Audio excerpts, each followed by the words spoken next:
Hello friends, આજે આપણે દૂધીનું શાક બનાવીશું। તેલ ગરમ કરવા મૂકી દીધું છે। તેલ ગરમ થઈ ગયું છે।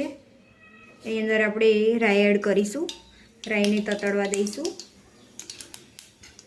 લસણની પેસ્ટ એડ કરીશું।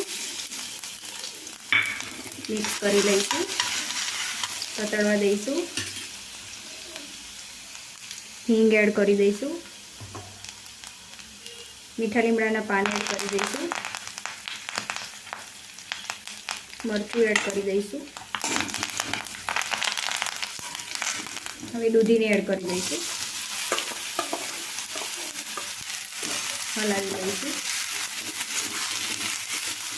મિક્સ કરી દઈશું।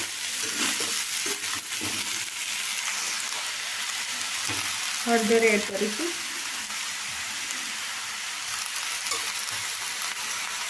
મીઠું એડ કરીશું। મિક્સ કરી લઈશું।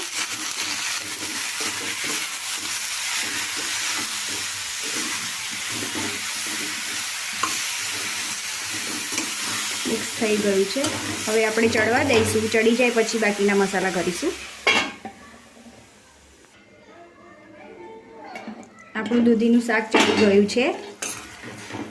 હવે એની અંદર ગોળ એડ કરીશું અને લસણની ચટણી એડ કરીશું। લસણની ચટણી દૂધીના શાકમાં બહુ સરસ લાગે છે। લસણની ચટણી એડ કરવામાં આવે એટલે દૂધીનું શાક એકદમ ટેસ્ટી અને સ્વાદિષ્ટ બને છે, જે આપણને ખાવાની મજા આવે એવું બને છે। આમ ઘણાને દૂધીનું શાક ભાવતું નથી, પણ જો આ ટ્રીકથી ફ્રેન્ડ્સ તમે દૂધીનું શાક બનાવશો તો જરૂરથી બધાને ભાવશે અને ખાશે। મિક્સ કરી લઈશું। આપણું દૂધીનું શાક બનીને રેડી થઈ ગયું છે। Thank you friends.